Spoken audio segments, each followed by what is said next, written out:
बहुत समय पहले की बात है, एक शाही और एक हिरण दोनों एक पेड़ की जड़ों को काट रहे थे ताकि वे अपना झूम खेत बना सकें। शाही ध्यान से अपने दांतों से जड़ों को काट रहा था, जबकि हिरण अपने अगले पैरों से जड़ों को काट रहा था। जब उन्होंने अपने खेतों को जलाकर तैयार किया तो शाही का खेत अच्छी तरह से जला क्योंकि उसने कड़ी मेहनत की थी। हिरण का खेत अच्छी तरह से नहीं जला क्योंकि वह आलसी और लापरवाह था। जब चावल बोने का समय आया तो हिरण ने शाही के खेत में अपने चावल बो दिए। ये देखकर शाही ने पूछा, तुमने मेरे खेत में अपने चावल क्यों बोए? हिरण ने जवाब दिया, मैंने अपना बीज अपने खेत में बोया है, तुम्हारे खेत में नहीं। तुम्हारा खेत सही नहीं है। इस बात पर दोनों के बीच काफी देर तक बहस होती रही कि कौन सा खेत किसका है। अंत में हिरण ने कहा कि इस तरह लड़ने से कोई फायदा नहीं है, इससे अच्छा है कि कुश्ती लड़ते हैं और जो भी कुश्ती में जीतेगा अच्छा वाला खेत उसी का होगा। शाही ये सोचकर राजी हो गया कि यद्यपि वो आकार में छोटा था फिर भी वो जीत जाएगा और अच्छा वाला खेत उसे मिल ही जाएगा। इसलिए दोनों की कुश्ती शुरू हुई और शाही जीत गया। इस पर हिरण दुखी आवाज में बोला कि पहली कुश्ती में उसकी हड्डियां दर्द कर रही थीं, इसलिए वो पहली बार की कुश्ती ठीक से नहीं लड़ पाया, इसलिए अब वह दोबारा कुश्ती लड़ना चाहता है। शाही राजी हो गया। हिरण ने अपनी हड्डी पर एक कपड़ा लपेट लिया और दोबारा कुश्ती लड़ी, पर इस बार भी शाही जीत गया। हिरण बोला कि दूसरी कुश्ती लड़ते समय क्योंकि उसकी गर्दन में दर्द था इसलिए वो ये दूसरी कुश्ती हार गया था, इसलिए अब तीसरी बार कुश्ती होनी चाहिए, तब फैसला होगा। शाही तीसरी बार के लिए भी तैयार हो गया, पर इत्तेफाक से शाही तीसरी बार भी जीत गया।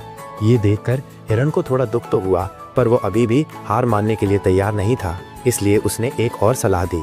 उसने कहा, ऐसा करते हैं कि अब की बार हम अपने अपने दोस्तों को बुला लेते हैं और फिर लड़ाई लड़ें और फिर जो जीते अच्छा वाला खेत उसका। शाही इस पर भी राजी हो गया।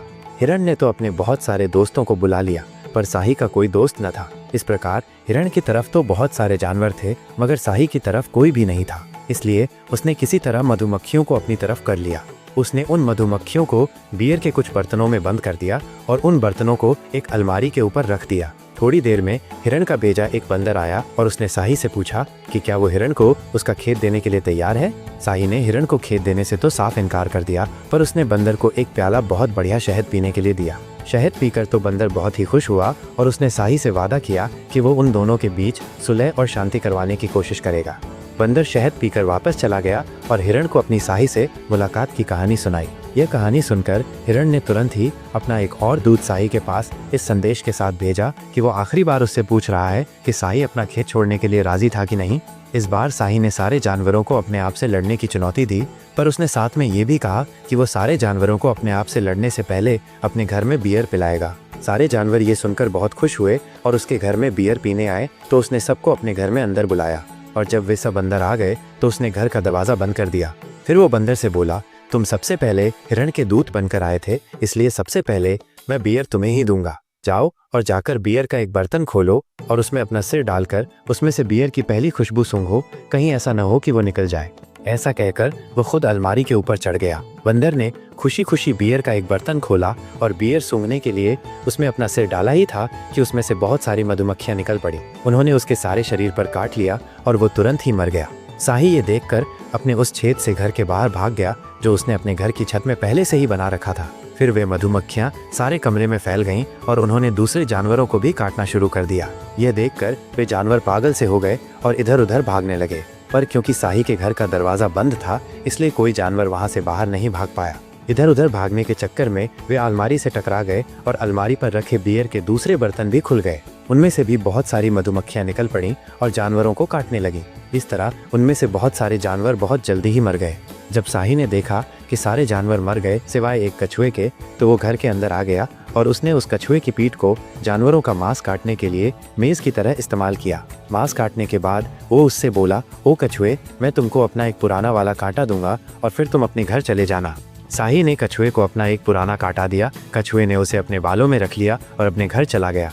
जब वो अपने घर जा रहा था तो एक चीते और एक भालू के घर के पास उसने एक पेड़ के खोखले तने से एक आवाज़ निकाली। उस आवाज़ को सुनकर चीते की पत्नी और भालू की पत्नी अपने अपने घरों से बाहर आ गईं।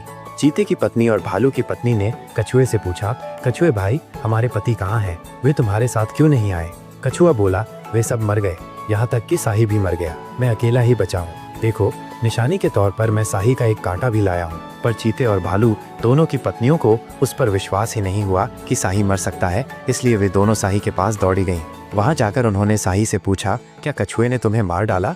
शाही बड़ी जोर से हंसा और हंसकर बोला, अरे अगर मैं मर गया होता तो क्या तुम्हारे सामने ऐसे खड़ा होता? नहीं नहीं, मैं मरा नहीं हूँ, देखो मैं तो जिंदा हूँ। तो फिर उसके पास तुम्हारा कांटा कहाँ से आया? शाही बोला, वह कांटा तो मैंने उसे अपने आप ही दिया था, न कि उसने मुझसे लिया था। उसको वो अपने बालों में लगाकर ले गया और उसकी पीठ पे रखकर तो मैंने मांस काटा था। अगर तुम लोग ठीक से देखोगी तो तुम्हें उसकी पीठ पर मेरे मांस काटने के निशान भी दिखाई दे जाएंगे। चीते की पत्नी और भालू की पत्नी दोनों तुरंत ही अपने घर वापस आईं और उन्होंने कछुए की पीठ देखी तो सचमुच ही उसकी पीठ पर जानवरों के मांस काटने के निशान थे। वे दोनों कछुए से बहुत नाराज हुईं और बोलीं, तुमने हमें धोखा दिया है, और ये कहकर उसको पकड़कर एक पेड़ में रख दिया। इससे कछुए को बड़ा दर्द हुआ। वह बोला, मुझे यहाँ बड़ा दर्द हो रहा है, तुम मेरी पूंछ पर जोर से मारो और जब मेरा सिर बाहर आ जाए तो तुम मुझे खा जाना ताकि मैं मर जाऊं। चीते की पत्नी और भालू की पत्नी ने ऐसा ही किया। इस तरह कछुआ तो मर गया, पर आज तक कछुए की पीठ पर शाही के मांस काटे के निशान पाए जाते हैं। तो कैसी लगी आपको ये कहानी? आशा करता हूँ कि आपको ये कहानी पसंद आई है, और अगर आई है तो इस वीडियो को लाइक करो और चैनल को सब्सक्राइब भी, ताकि आगे आने वाली और अच्छी रोचक कहानियाँ आपसे छूट ना पाए। मैं मिलता हूँ आपसे किसी और रोचक कहानी में, तब तक के लिए अलविदा।